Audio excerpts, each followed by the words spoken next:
more than 90 babies died or suffered severe harm after a series of shocking failings between 1979 and 2017 at the Shrewsbury and Telford Hospital Trust. Now, some of the findings of the leaked interim report include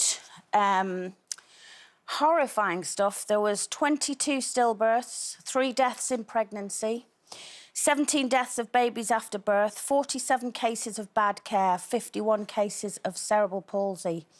Babies left brain damage because staff failed to realise labour was going wrong. Family members told they'd have to leave if they did not keep the noise down when upset following their baby's death.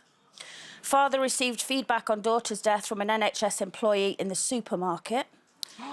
Multiple families where deceased babies are given the wrong names by the Trust, frequently in writing, and on occasions referred to a deceased baby as it.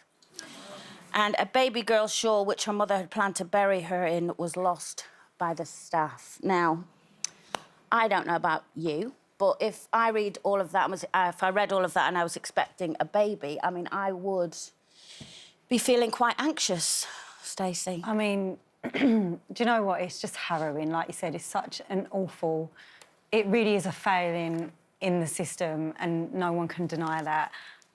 I don't know how to feel about this in general. When I had Leighton, the hospital that I had Leighton in had some red flag incidents, and most of the people, when I said where I was giving birth, said, "Oh my gosh, I can't believe you're doing that."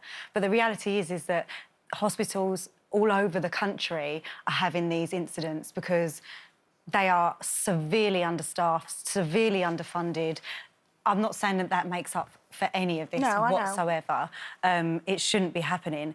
But what I do feel is that there are fundamental problems within the NHS, especially when it comes to maternity, and it's making it very difficult to find a hospital anywhere that hasn't had these failings happen.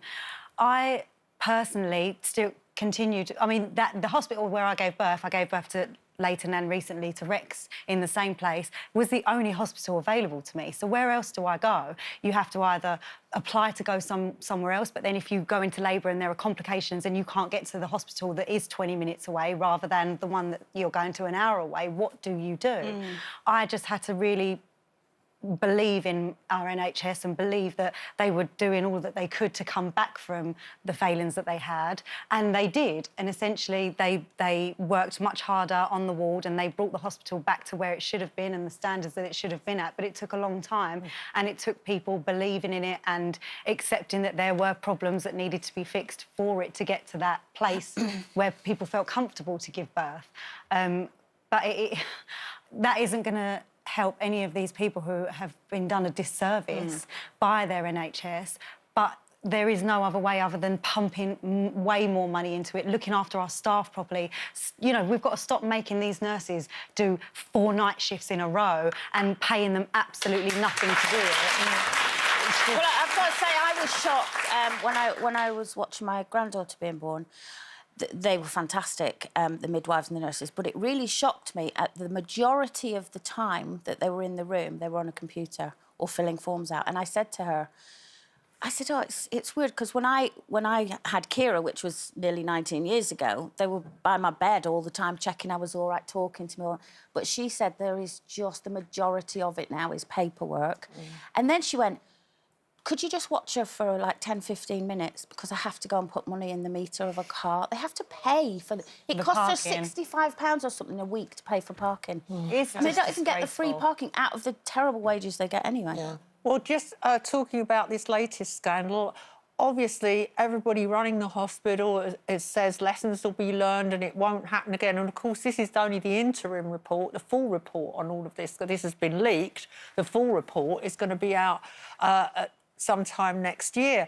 But what bothered me was that in 2015 there was a report into a similar scandal in the University Hospital at Morecambe Bay, and they found that there was a series of investigations, and then finally Jeremy Hunt, who was then Health Minister, ordered an independent inquiry, and they found that up to 19 babies had died unnecessarily, you know, that could preventable deaths in Morecambe Bay. And at the time, the hospital apologised to all the parents, said lessons will be learned. But you wonder what lessons are being learned if here we are only a few years later and another scandal which kind of overlaps was going on. And I think Stacey's raised a good point, which is that all these NHS trusts are run like businesses. They all order everything independently. They're all run like kind of factories in a way.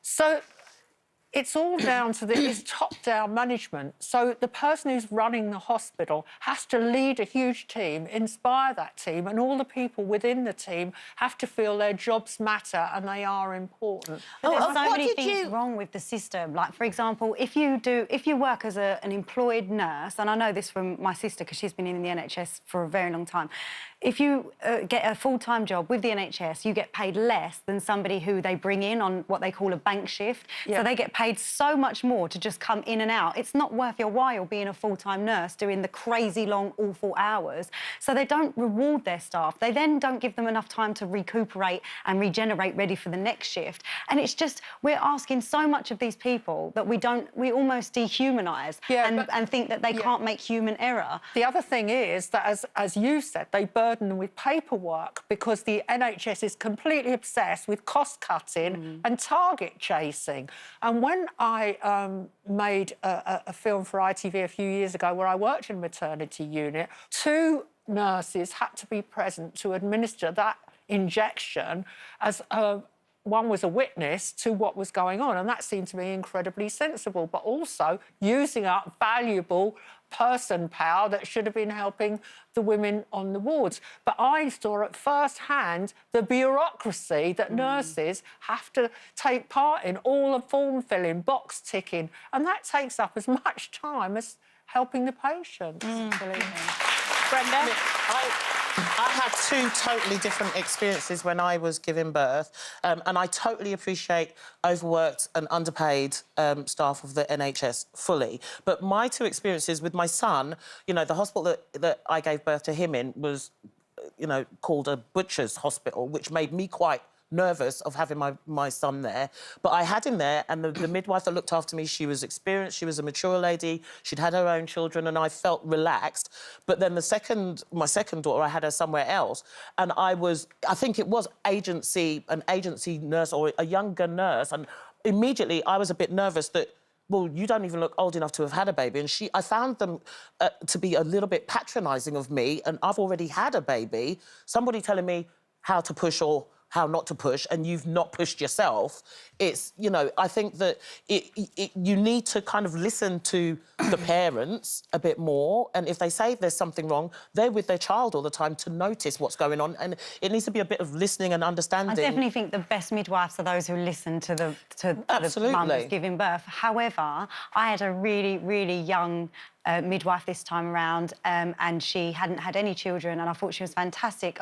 I feel like sometimes we don't give the opportunity to younger, more inexperienced NHS workers, although knowing that if we do give them the opportunity, they will be the ones that can work their way up and can build on that experience. How do you get it if you can't start? I think that these show that it's dysfunctional relationships between midwives and doctors as well. So it's, you know, everybody's got to work together as a team. Yeah. Well, I have Paula Clark here from the Interim Chief Executive at the Shrewsbury and Telford Hospital NHS Trust has said, on behalf of the Trust, I apologise unreservedly to the families who have been affected.